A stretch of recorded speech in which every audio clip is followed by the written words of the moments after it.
Buenas noches a todos. Muchas gracias por conectarse y mostrar interés en mi persona, en mis proyectos, en penetration testing y demás. La presentación de hoy será más o menos de una hora. Y estos son los temas que vamos a cubrir. Un poquito de mi historia, de mi carrera, eh, las pruebas de penetración, las estructuras y demás, el proyecto que desarrollé, Recon Map, y una demostración en vivo, y el futuro del proyecto Recon Map y del pentesting en general. Eh, si tenéis preguntas en cualquier punto de la presentación, por favor dejar un mensaje en el chat. No me importa interrumpir y contestarlas en ese momento, y si no, las guardamos para el final. Empezamos. Y esta es la versión aburrida, digamos, es la versión estándar para el currículum. Así que no me voy a detener mucho. Pero acá están algunos de mis logros académicos, profesionales y demás. Voy a presentar una versión que tiene más alma, que tiene más corazón. Y empieza con mi primer amor. Y ese primer amor, y lo que me convierte hoy en día en un apasionado de la tecnología, el código libre y la seguridad, es esa primera computadora 386 que mi familia compró sobre el año 95. Y era una computadora súper simple, tenía 80 megas de disco duro, 4 megas de RAM, y eran suficientes para ejecutar Doctor 2, que era como un clon del Microsoft 2 de OS, y Windows 3.1. Y esta fue mi primera interacción con la línea de comandos, con la terminal.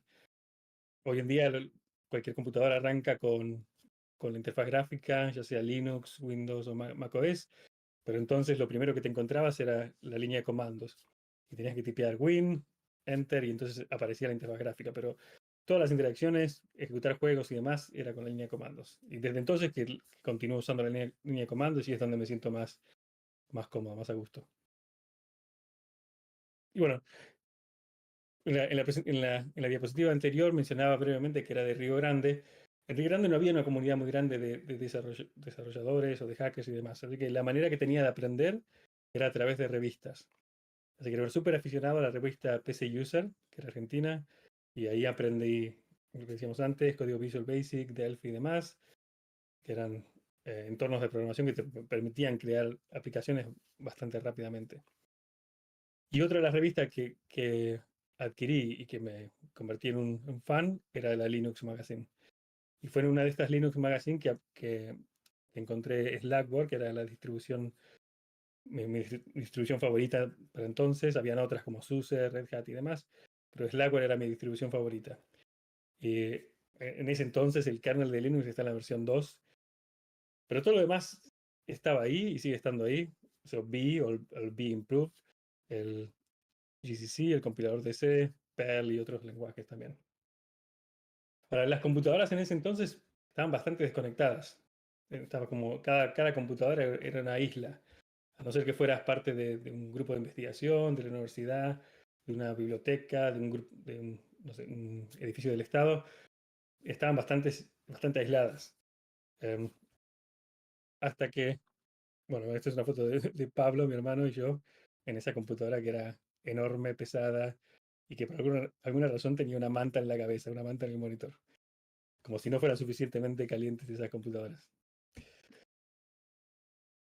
Bueno, lo que decía, las computadoras eran bastante aisladas, hasta que llegaron los modems, y los modems a través de la línea telefónica te permitían conectarte a otras computadoras. Y lo que se popularizó mucho al principio eran los BBS, los Bulletin Board Systems, que eran comunidades en las que te podías conectar con la terminal e intercambiar mensajes, había foros, descargar archivos, sobre todo software pirata y MP3 y demás. Y había muchos artículos también, código para compartir y demás. Esa es la primera experiencia de comunidad que tuve con otra gente que pensaba como yo, digamos.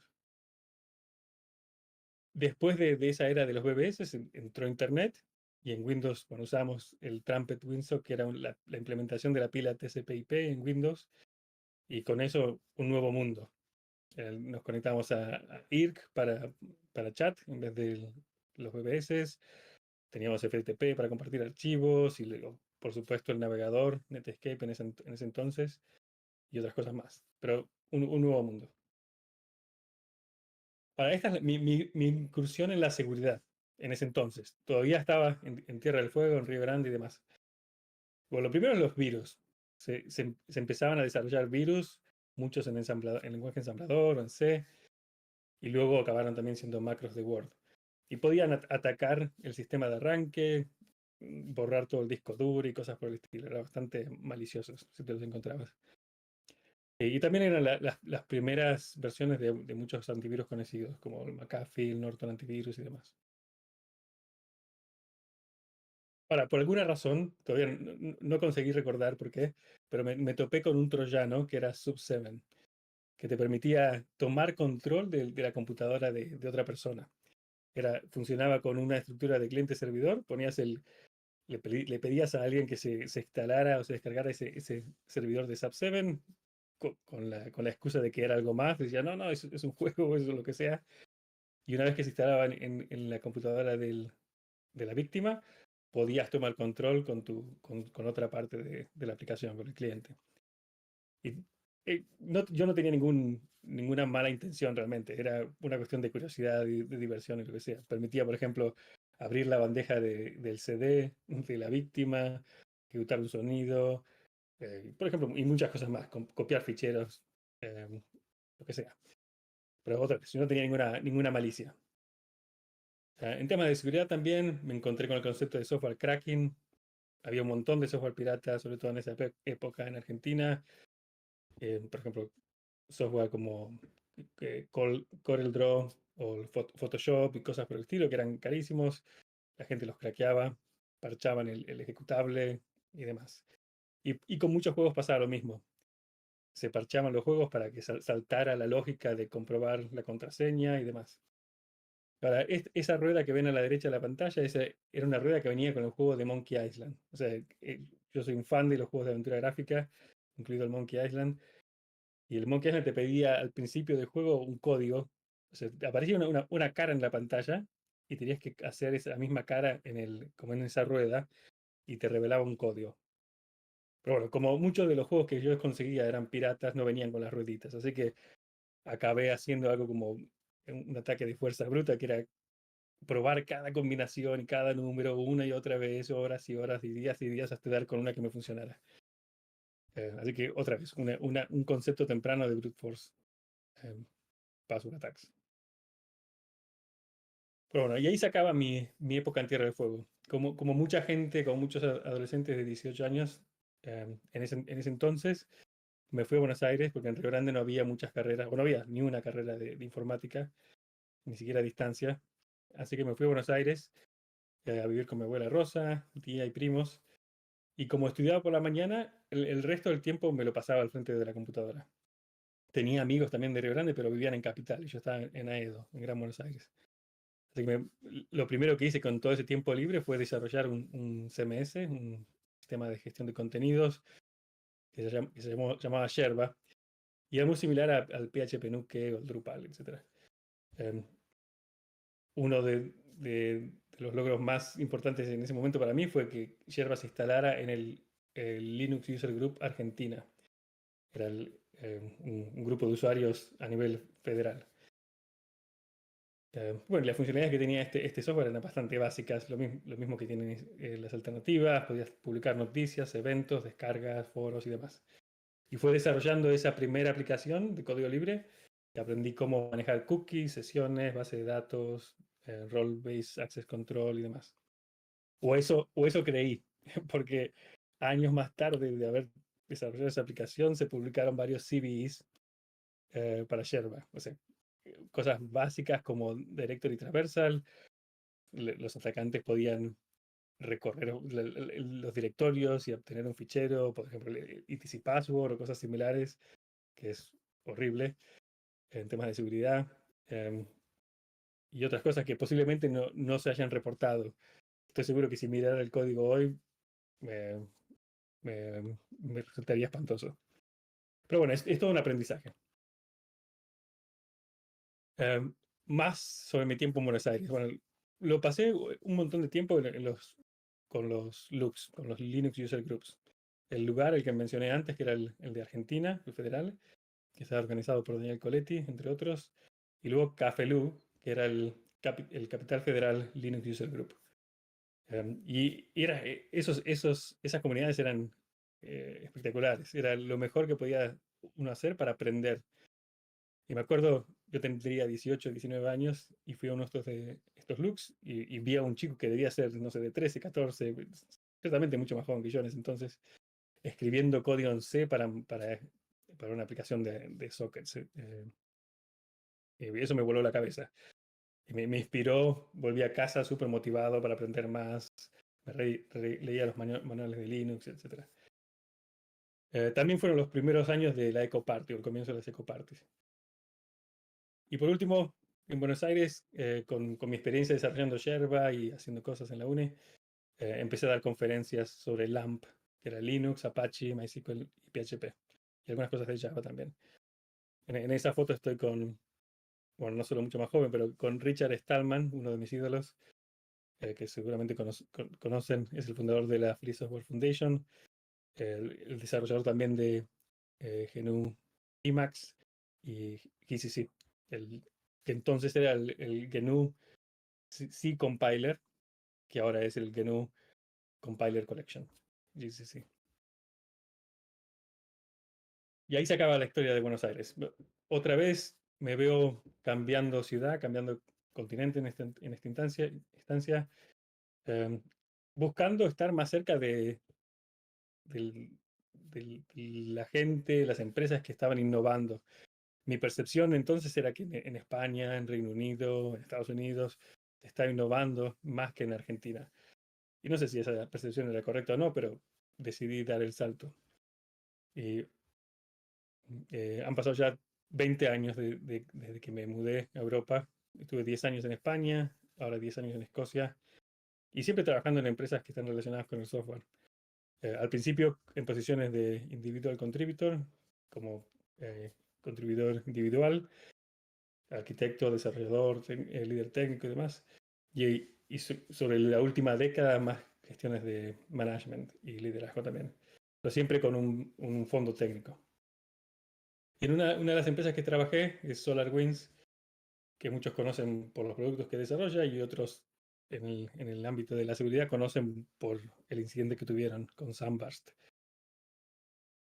Ese incidente básicamente em, se trata de un, un supply chain attack. So, em,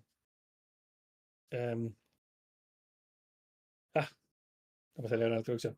Pero bueno, básicamente un actor a nivel de Estado se cree que fue ruso, eh, quiso hacerse con assets, con objetivos del Fortune 500, empresas que tienen las empresas, las 500 empresas que facturan más a nivel de revenue en Estados Unidos. Y lo que hicieron es, a través de el SolarWinds Orion, un software de monitoring, um, bueno, déjame explicarte otra vez, rebobino. SolarWinds Orion es un software de monitoring. Y lo que hicieron es, a través de TeamCity, que es un software de CI/CD, de Continuous Integration and Deployment, pusieron un backdoor en SolarWinds Orion. Y ese backdoor que se activaba unos 15 días, unos 20 días después, les permitía tomar command y control de esas empresas. Y una vez comprometido el sistema, se podía mover lateralmente a otras redes, a otros equipos, etc. Fue bastante desastroso en temas de reputación y demás para SolarWinds. Bueno, un poco más. He dicho que llevo una década en temas de liderazgo, management y demás. Y aunque mi función no es estrictamente de seguridad, siempre he buscado aliarme con el CISO, con el Chief Information Security Officer. Otra vez, porque tengo una pasión por temas de seguridad y porque es una relación que es favorable para las dos partes. Los equipos de seguridad en las empresas que he trabajado nunca ha sido muy grande, por debajo de las 20 personas.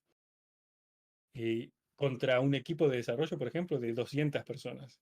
Entonces, es imposible para estos equipos de seguridad hacer todo, implementar todas las medidas que ellos quieren implementar. Así que buscan en una persona como yo un partner, un aliado, para sacar adelante sus objetivos.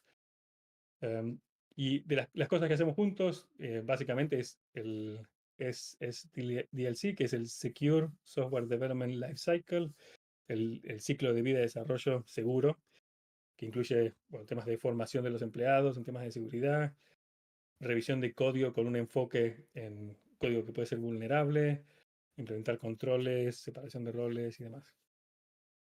Luego también hacemos revisión de arquitectura, o sea, cuando diseñamos una arquitectura, hacemos un threat modeling, un modelo de amenazas, donde pensamos por dónde se podrían meter los sectores maliciosos, por dónde podrían intentar romper el sistema. Y a partir de esas cosas que identificamos, los puntos débiles, ponemos barreras. Para eso usamos software como Threat Dragon, que es de OWASP, o Threat Composer, que es de Amazon. Luego también con el CISO y demás, trabajamos en integraciones con software para SAST y DAST. SAST es Static Analysis Security Tool. Son herramientas que miran al código de la aplicación cuando no se está ejecutando. O sea, miran línea por línea el código y identifican si hay código que es vulnerable, malas prácticas y demás. Un software bastante popular que es open source para eso es SonarQube. Luego tenemos DAST, que es Dynamic Application Security Tool. Mientras que el SAS miraba el código o la aplicación cuando no se estaba ejecutando, DAST corre contra una aplicación, una API que está en funcionamiento. Y bueno, muchos de vosotros seguramente conoceréis OWASP SAP. Bueno, ¿qué más hacemos? ¿Qué cosas hago en prácticamente en cada empresa a la que voy? Estas son de las cosas que son comunes a cada empresa en la que voy. Otra es Secret Detection. Detectar cuando los desarrolladores, por ejemplo, accidentalmente suben credenciales al código, a Git, por ejemplo, a GitHub. API keys o credenciales de SSH, de AWS o cualquier otro servicio. Entonces tenemos herramientas que prevén que se hagan commits de esos secretos y luego si por algún motivo se saltan esos controles, otros controles en las pipelines de GitHub o la Azure DevOps para alertar que eso se ha colado. Tenemos otras herramientas en las pipelines también que comprueban que las dependencias no sean vulnerables, ya sea que sea código de .NET, de Java, de PHP, de Golang, no importa. Todos los lenguajes tienen herramientas que te permiten detectar si hay vulnerabilidades. Nuestra política es, si hay una vulnerabilidad, bloqueamos las pipelines, no permitimos hacer nuevos builds o nuevos deployments hasta que se solucione. Bueno, y por último, las dos últimas que son generación de SBOM, que es el Software Bill of Materials. Es como una lista de todos los materiales o todos los componentes usados en una aplicación. Entonces podemos ver, bueno, estas son las dependencias, todo eso es utilizado y podemos ver las licencias para cada uno de esos ítems, las licencias de software y el estado, si son vulnerables o no. Y por último, pentesting. Generalmente las empresas hacen pentesting previo a lanzar un producto al mercado o previo a lanzar una nueva feature al mercado. Hacer pentesting es relativamente costoso, así que no es algo que se hace continuamente y se buscan estos momentos en el ciclo de vida de un producto. Bueno, ¿qué tiene estos pentesting? Bueno, los elementos comunes son los que ven en pantalla. Se hace una recolección del sistema, de la información, el recon, la parte de reconocimiento, análisis, los findings, las vulnerabilidades, si se pueden explotar, si se pueden escalar privilegios a partir de esa explotación, mantener el acceso, limpieza y finalmente el informe de resultados. Bueno, te diría que entre 5.000 y 20.000, depende del tipo de aplicación. Una aplicación web, por ejemplo, puede ser menos costosa que una aplicación que está en el servidor, en el escritorio, móviles. Las aplicaciones web son relativamente menos costosas que las que son más nicho. Evidentemente varía, digo 5 a 20.000, pero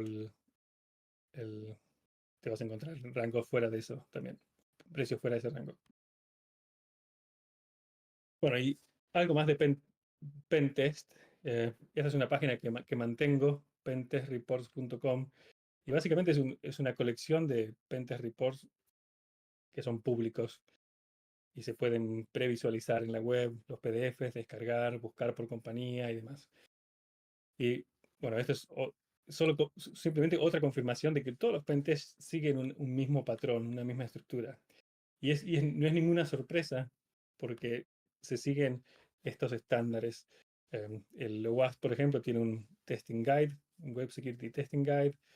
Está el pentest, no me acuerdo el acrónimo ahora, pero bueno, todos estos más o menos siguen las mismas recomendaciones.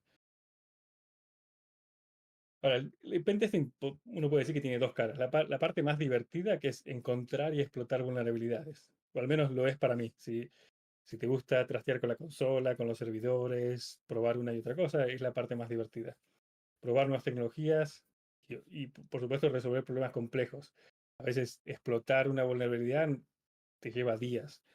Em, y bueno, ese desafío es la parte para mí más divertida. La parte que es menos divertida en general es documentar todo y generar reportes. Pero incluso la parte divertida, que es ejecutar comandos, se puede volver pesada si se hace una y otra vez. Así que el enfoque de muchos pentesters es este, dry, don't repeat yourself. Por supuesto, muchos pentesters y profesionales de InfoSec acaban escribiendo scripts para simplificar esas tareas. Scripts de línea de comandos, de shell, por ejemplo, bash scripts o PowerShell. Um, Escriben también o crean plantillas de Word, plantillas de Markdown, para evitar crear informes desde cero y demás. Y también usan Docker Containers, por ejemplo, si quieren poner todas las dependencias en un solo lugar sin tener que instalar las mismas cosas una y otra vez. Pero el problema de todo esto es que no está diseñado exclusivamente para pentesting y sí puede funcionar, pero a medida que uno escala el número de proyectos, el número de clientes y demás, ocurre lo que aparece en pantalla, que es, primero tenés un proyecto, o sea, sos un pentester independiente, tenés un proyecto y un cliente y te dice, sí, dámelo en 2 meses, no hay problema. Cero estrés. Las cosas empiezan a ir bien y tenés 2 clientes, 4 proyectos y la presión empieza a crecer también. Dice, bueno, lo necesito en una semana y media. Y bueno, el escenario más dramático que es 8 proyectos de clientes en una semana. Y no digo que estos números sean así, pero representa un poco la situación de muchos pentesters y muchos equipos de seguridad. Entonces, es por eso que se recurre a herramientas especializadas para pentesting, de colaboración, que tengan buena integración con herramientas de escaneo, de explotación, generación de reportes automáticos y otras. Una de las más conocidas es Faraday, también industria argentina, muy bien hecha. Dradis, Serpico y por supuesto Recon que les enseñaré en un momento. Pero si había otras herramientas, ¿por qué crear Recon Map? ¿Por qué reinventar la rueda? Bueno, no, soy una persona pragmática y me gusta invertir mi tiempo de la mejor manera. Así que tenía unos motivos legítimos para crear Recon Map. Y uno de ellos era mejorar la UI UX. Esto junto con mi hermano Pablo. Mi hermano, aparte de desarrollador, es un diseñador gráfico de los mejores.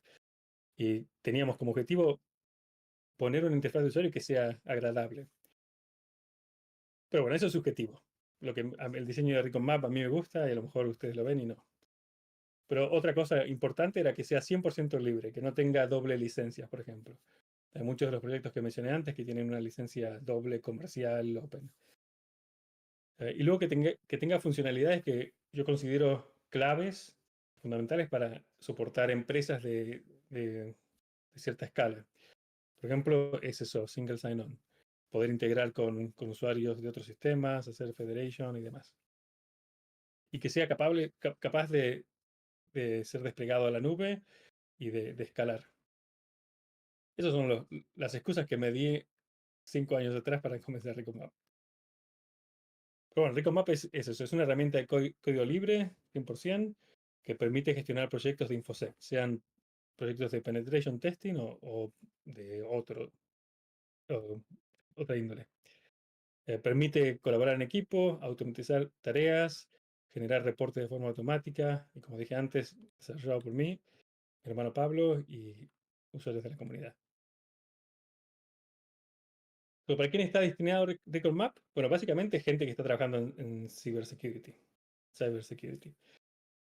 Sí, puede ser usado por individuos. eh, por ejemplo, yo a veces lo uso para mis propios proyectos individuales, pero donde se le saca el mayor partido y el mayor beneficio es cuando hay un equipo. Es un equipo de 3 o un equipo de 8, ahí es donde está el valor realmente. Bueno, voy a saltar a esto porque lo mejor es ver la herramienta funcionando. En cuanto a la arquitectura de Record Map, bueno, está basado en servicios o microservicios, según como lo veas, y usa tecnología como Docker y Kubernetes eh, para simplificar el despliegue, básicamente. Estos son los componentes de la arquitectura. Tiene un componente web, que es el cuadro de mandos, el dashboard, donde te puedes conectar y crear los proyectos, ejecutar comandos y demás. Una aplicación móvil, que es una versión más simplificada de ese cuadro de mandos. Una API, que es REST, que puedes usar para sacar datos o modificar datos de la aplicación de manera programática. Un servidor o un servicio que se llama Recon Map D, por Daemon, que es responsable por mandar notificaciones al frontend y ejecutar unos trabajos eh, que pueden ser programados. Y esto está escrito en Golang. Y el último, la línea de comandos, AirMap, también es Golang y te permite otra vez ejecutar comandos de forma automática. Y todo esto es lo que voy a estar demostrando hoy. Pero esos son los componentes que desarrollé y estos son los componentes que utilizo o que utilizamos. Keycloak para autenticación, y tenemos diferentes flows dependiendo si es la aplicación que se está autenticando o la línea de comandos y demás. MySQL para base de datos relacional, Redis para cache, RabbitMQ para mensajería síncrona. Ponemos todas las cosas que requieren cierto tiempo para completarse, en vez de hacer que la user interface espere, lo ponemos en la cola y se procesa en el background, en el fondo. Y luego Olama, el modelo de lenguaje que nos permite generar información de forma automática, sin tener que escribirla. Y esto es una manera pictorial de representar eso. Lo que decía, bueno, las integraciones con diferentes comandos de seguridad, la línea de comandos en Golang, el servicio en Golang, la API en PHP, frontends o clientes en React and React Native, Olama, MySQL, Rabbit en Redis. Y esta es la última dispositiva antes de la demostración, eh, que es simplemente la estructura de datos. En Record Map todo empieza con un proveedor de servicios, el MSSP, el Managed Secure Service Provider, el que provee el servicio de seguridad, y que es típicamente la empresa de pentesting. Y esa empresa de pentesting, por ejemplo, tiene uno o varios clientes. Los clientes tienen proyectos que pueden ser creados a partir de plantillas. Los proyectos también tienen tareas e informes. Y por último, relacionadas a las tareas están los comandos. Si esto no tiene mucho sentido ahora, tendrá más sentido una vez que hagamos la demostración, que viene justamente ahora. Para eso vengo a la terminal. Bueno, estoy en Tmax, el multiplexer para la consola, y tengo varios Windows Open. El primero es con la REST API. Y lo que decía es que la mayor dependencia es con Docker. Lo que uno tiene que tener es Docker corriendo localmente. Este es un entorno de desarrollo, así que no presten mucha atención. Pero básicamente lo que voy a hacer es un make start que levanta contenedores. Ese es el API corriendo. Y ahora me voy a levantar la interfaz web. Y ahora que tengo la interfaz web corriendo, me voy a abrirla. Sigue viendo la pantalla, ¿no? Sí,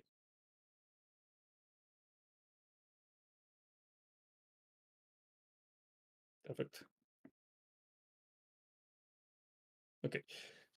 Bueno, lo que pasó acá es que se fue a la aplicación de Record Map. Como no había una sesión abierta, redireccionó a Keycloak. Ahora estoy en Keycloak, entrando las credenciales por defecto. Hago un sign in y ahora me redirecciona back a Record Map. Y esto es lo que me recibe. Es el dashboard. Es un vistazo general a información que puede ser relevante para que se está conectando. Eso por supuesto es configurable. Puedo deshabilitar cosas de aquí. Te aparecen.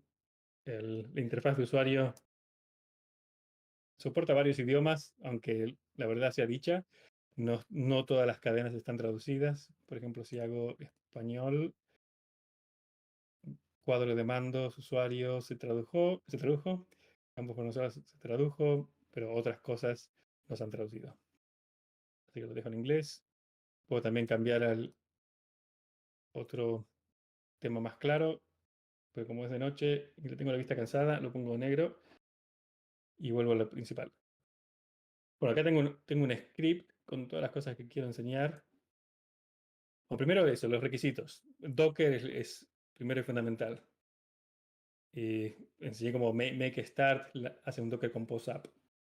Lo siguiente es, bueno, el dashboard que lo enseñé, el tema, los idiomas, y ahora vamos a crear organizaciones. Si voy a organizaciones, lo que dije antes, puedo crear una organización que sea un service provider o un cliente.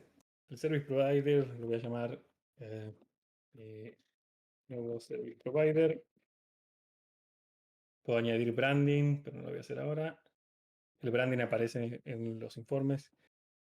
Aquí tengo el nuevo service provider y ahora voy a añadir un cliente.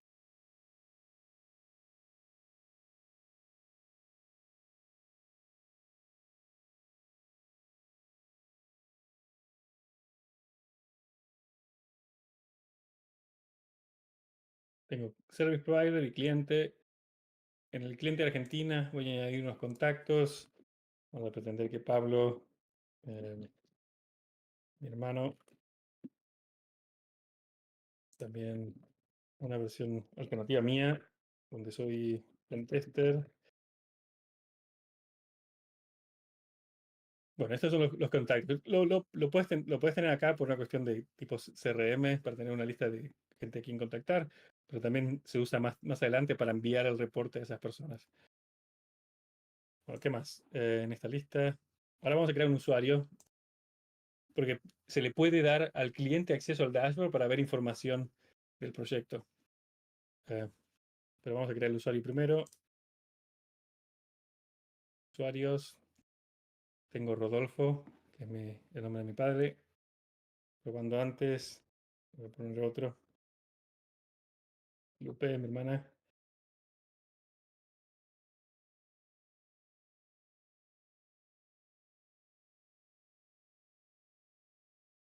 Oh, me olvidé de algo. No lo quiero ser administrador, lo quiero ser cliente. Pues ya está. Es el usuario creado. Perfecto. Eh, ¿Qué más? Espero que me vayan siguiendo de momento. Ahora, comandos. Tengo dos comandos que voy a añadir.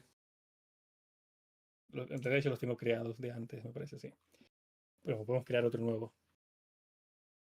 Para que vean qué simple que es. Eh, Comando en map.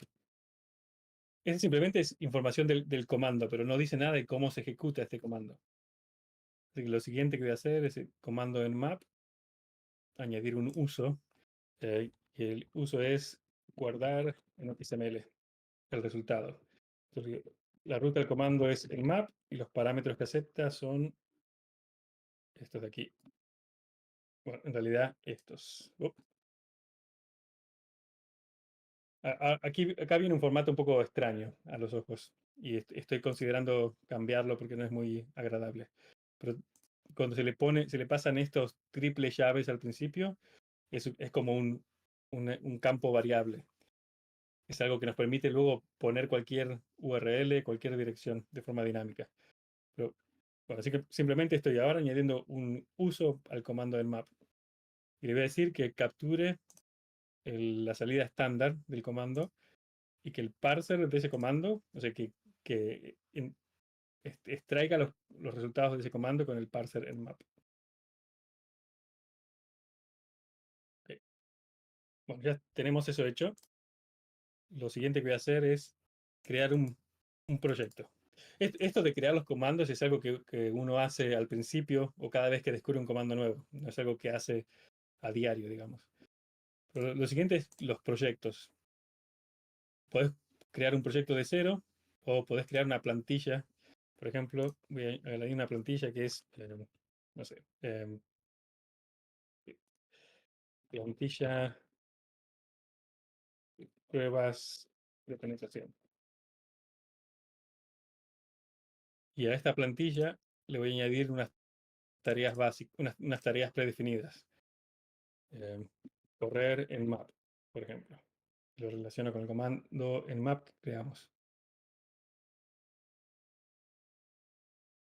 Voy a crear otra tarea que sea correr otro comando que ya había definido antes, que es ese check, que es hace un check de los security headers. Y digamos que esa es la plantilla. Otra vez, uno crea la plantilla cada vez que se encuentra con un tipo de proyecto nuevo y que quiera reusar muchas veces. Con la plantilla creada, voy a proyectos. Oh, no, me equivoqué. Voy a plantillas, digo clonar y editar. Y acá estamos. Ahora ya no es una plantilla. Lo podría volver a convertir en una plantilla, pero lo dejo como una instancia de ese proyecto para mi nuevo service provider y mi cliente de Argentina. Puedo añadir descripción, pero no voy a cambiar nada más que la fecha. Digo que el proyecto empieza el 23 y termina el 27, por ejemplo. Ya está. Tenemos las tareas que ya están definidas. No hay ningún asset que se encontrara todavía, ningún finding. Por ejemplo, puedo dejar comentarios. Comentarios internos son para el equipo y los puedo poner como privados. Comentarios públicos son para tanto el equipo como el cliente.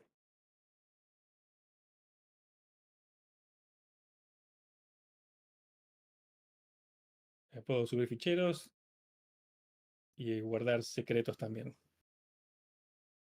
Pero bueno, ¿qué me dice el script? ¿Qué más? Bueno, vamos a pasar a la parte un poco más divertida también, que es la línea de comandos. El servicio no estaba corriendo. En la parte derecha tengo el agente, que es el que está corriendo de forma continua, esperando nuevos comandos y demás. Así que lo voy a ejecutar.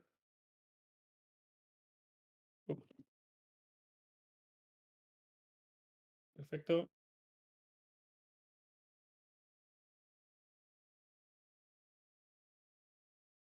Hay una conexión de WebSockets entre el cliente y el servidor. Estoy refrescando para asegurarme que se haya establecido bien. La manera de comprobar que se ha establecido es que si voy a herramientas, donde hay, bueno, aparte de un generador de password, está este terminal, me conecto y ahí está. Tengo acceso completo a ese servidor donde está la gente.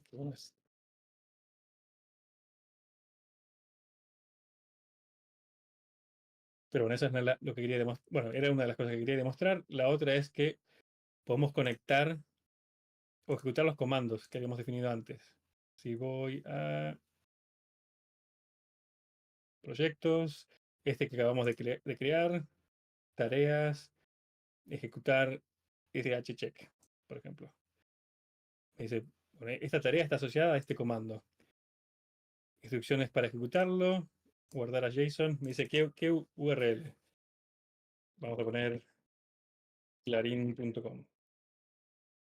Bueno, y ahora tengo que decir qué hago con los findings que se encuentren, con los descubrimientos que se encuentren.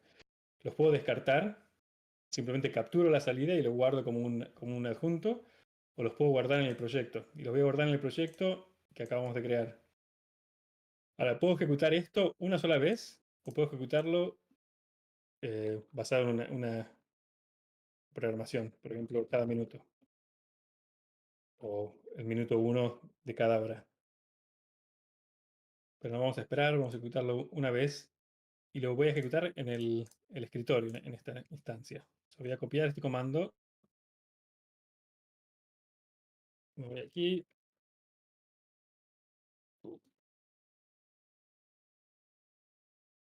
no está autorizado, me tengo que loguear. En este caso me tengo que ir a este URL con el código que está acá. Este es el flow, el device Authentication Flow en OAuth. Permito la herramienta de línea de comandos autenticarse. Y si vuelvo a la terminal y le doy un segundo, con algo de suerte me dirá que está todo ok. Perfecto. Ahora sí puedo ejecutar el comando. Está ejecutando el comando, de hecho ya completó de ejecutar el comando y lo subió el resultado al servidor. Vamos a esperar unos segundos para que aparezca acá una notificación en la campanita. Bueno, de hecho sí, tenemos que esperar porque el resultado se sube, pero lo que decía antes, hay una cola de mensajes que se tiene que procesar en el background. Pero será unos segundos nada más. Mientras tanto, ya está, campanita, new findings found. Bueno, encontró que estos security headers están missing. De hecho, es simplemente lo que encontró acá. Xframe options y otros están missing. Entonces, estos comandos pueden resultar en dos cosas, o en findings o en nuevos assets que sean descubiertos. Por ejemplo, en map, si ejecutamos el comando de nmap, vamos acá, tareas, nmap, instrucciones de comando. Lo voy a hacer en localhost, por simplicidad. ¿Qué puertos tengo abierto? Guardarlo en este proyecto. Y esta vez le voy a decir que ejecute en el browser. A ver si funciona. Ya está. Ejecutó el browser. Ahora puedo continuar navegando. Y en algún momento aparecerá otra vez la notificación acá. Ya está. New assets found. Encontró. ¿Dónde estamos? Otro proyecto. Será más fácil así. Assets. Bueno, que en el asset localhost encontró estos puertos abiertos. Información que uno puede usar luego para hacer más reconocimientos y demás. Bueno, lo último me parece que es necesito Olama. Eh, Olama que te permite correr modelos de lenguaje de forma local. Así que Olama. Bueno, primero me voy a asegurar que no esté corriendo.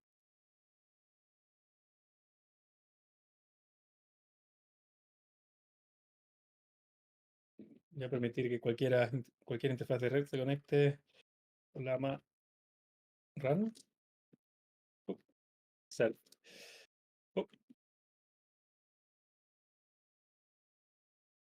Bueno, ahí está esperando.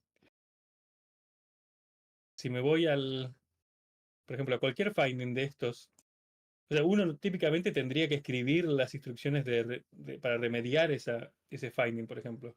Pero también le podemos pedir a AI, a un modelo de Olama, que lo genere por nosotros. Así que eso es lo que vamos a hacer.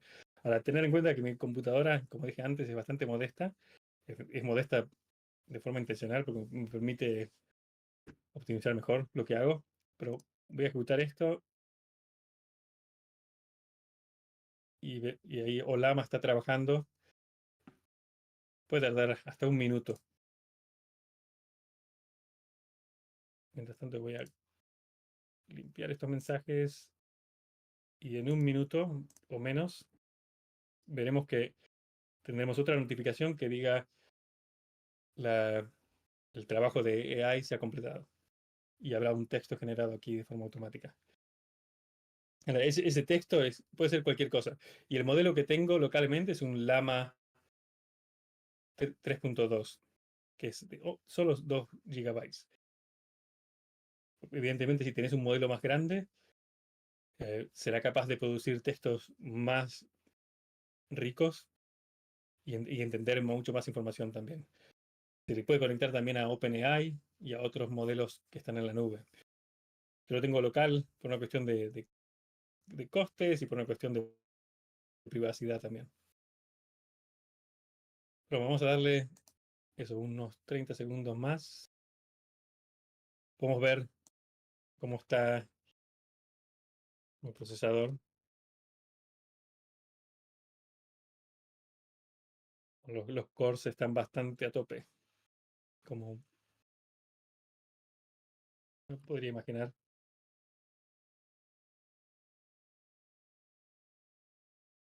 Acabará eventualmente. ¿Qué más tengo aquí en el script que me haya olvidado? Ah, los reportes, por supuesto. Pero bueno, voy a esperar que genere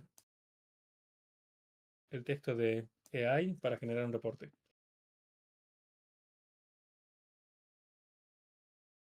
Pero bueno, otras cosas que tiene la aplicación es puedes buscar, por ejemplo, frame. Oh, nada, es extraño. Bueno, está estresadísimo el reloj.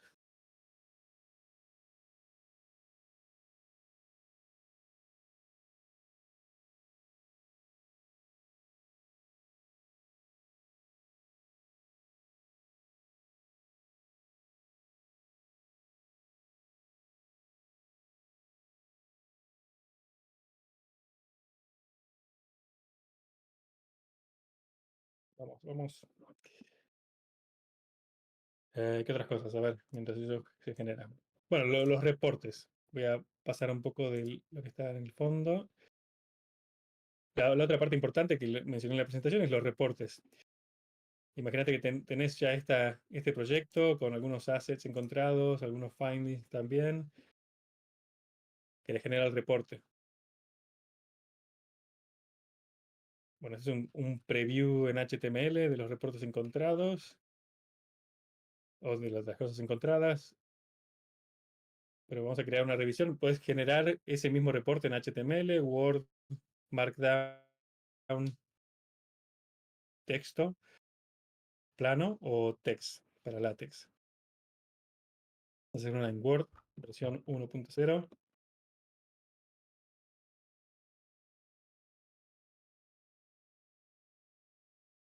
Si bueno, la puedo descargar. Te haré en un segundo. Y también podés enviarla, como decía antes, a los contactos, a todos los contactos que tenés en ese proyecto, técnicos, o solo los técnicos, los generales, los de facturación, o correos electrónicos específicos, si querés. Vamos a ver el reporte. Vamos a descargar el PDF.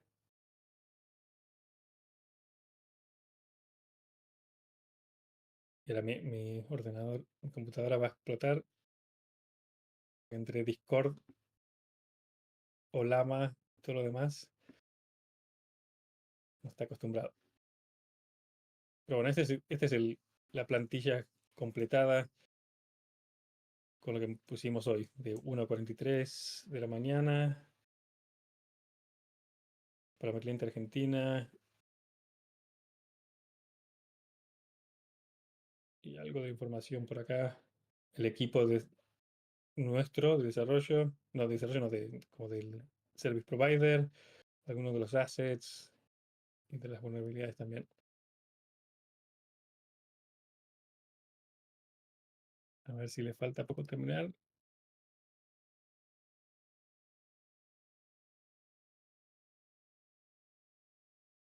Todavía sigue trabajando.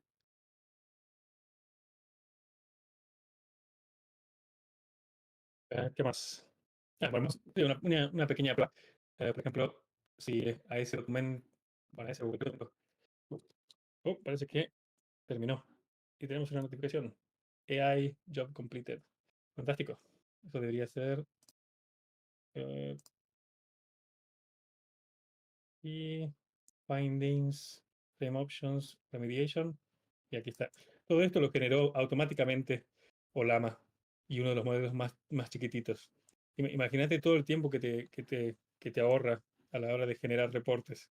Y estas instrucciones las podés, evidentemente, adaptar a tu manera de comunicar y demás. Y podés guardar plantillas para el futuro también. Lo último que me queda es personalizar una plantilla, pero bueno, no es de lo más impresionante. Yo creo que lo impresionante ya pasó, la integración con la terminal en la aplicación web, o de lo de AI. De hecho, voy a matar a Olama antes de que Olama me mate a mí. Eh,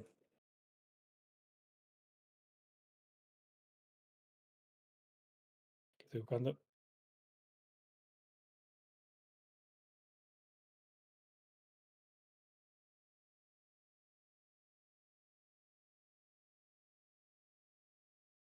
Esto es muy básico, no hace falta ni que lo hagas posiblemente. Es como demostración, se puede poner.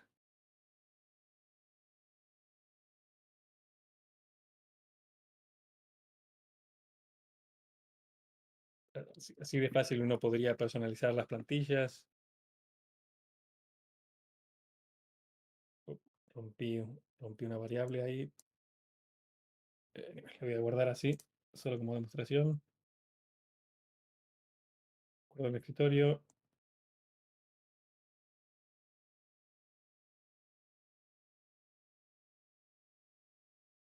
Y ya con esto acabamos.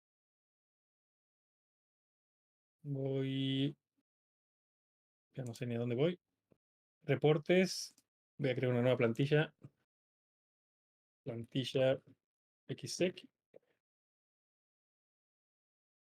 Subo esto. Y ahora si volvemos al proyecto y generamos el informe a partir de esa plantilla, va a incluir el logo, como uno puede esperar. Plantilla xsec 1.2 con logo. Abrimos. Ahí está el logo con las variables reemplazadas y demás. Y ya está. Voy a volver ahora a la presentación. Creo que ese era todo lo que quería mostrar. Sí, hay otras cosas en Recon Map que todas las aplicaciones web tienen que tener, como el audit log, bueno, búsqueda, importar y exportar datos en JSON y demás. Em, ok, volvamos a la presentación. Sí, ideas para el futuro de Recon Map. Bueno, integrar con más herramientas de líneas de comando, pero una de las cosas que quiero hacer al respecto es usar un lenguaje que sea más popular. O sea, las integraciones ahora se escriben con PHP, que es un lenguaje que ha caído un poco en desuso, que es bastante más popular, o crear un DSL, un Domain Specific Language, un lenguaje específico para Recon Map, por ejemplo, que sea fácil, o sea, bien específico para lo que necesitamos. Pero esa es una de las ideas. Por supuesto, sacar más provecho a AI y ML, Machine Learning. Por ejemplo, se puede crear un MSP, que es un Model Context Protocol, que permite, por ejemplo, herramientas como Cursor y otras herramientas descubrir que Recon está corriendo y hacer integraciones y pedirle, por ejemplo, a un asistente, corre esta cosa en Recon Map. Y como Recon Map expone su funcionalidad a través del MSP, eso podría hacerse. Otra cosa es que de momento hay solo un servicio de Recon Map D. Puedes tener un agente corriendo a la vez y la idea es poder tener múltiples de estos agentes corriendo si uno lo necesita, por ejemplo. Y tener diferentes agentes con diferentes capacidades. Capacidades que pueden ser más CPU, más memoria o capacidades en términos de qué herramientas cada uno de estos agentes tiene. Luego el dashboard, que de momento está bien, pero es un poco limitado. Eh, Así que estoy considerando integrar con una herramienta open source llamada Apache Superset, que es para un dashboard completamente profesionales, muchas mejores analíticas y demás. Y bueno, cualquier otra cosa que la comunidad requiera también. Ahora, en cuestiones del futuro del pentesting, bueno, AI y Machine Learning van a jugar una parte bastante importante. Eh, el humano sigue siendo el factor más grande de riesgo y con temas como deepfake, que se puede impersonar a una persona, pretender ser otra persona, la cara, la voz, todo. Habrá nuevos riesgos. También temas como phishing, que antes los emails de phishing eran fáciles de detectar porque tenían un montón de errores ortográficos y el contexto era cualquier cosa. Ahora los emails de phishing son muy elaborados, personalizados y demás, así que hay que crear nuevas defensas para eso. Y luego la evaluación continua, moverse de hacer pentesting una vez cada cierto tiempo, por ejemplo, cada vez que hay un lanzamiento de una nueva feature, a poder moverse a un modelo donde se está continuamente haciendo testing. Quizás con la ayuda de plataformas como de PITAS, Platform, no, Pentesting as a Service. Y ahora un llamado a la acción, si te interesó este proyecto y quieres contribuir, está todo publicado en GitHub, puedes reportar errores, solicitar nuevas funcionalidades. Y bueno, simplemente da a conocer Recon a otros usuarios que le pueda interesar y dejar una estrellita en GitHub que siempre ayuda. Los enlaces para Recon y por cierto, la presentación completa va a estar publicada, pero los enlaces están ahí y mis enlaces personales también. Eso es todo. Muchas gracias.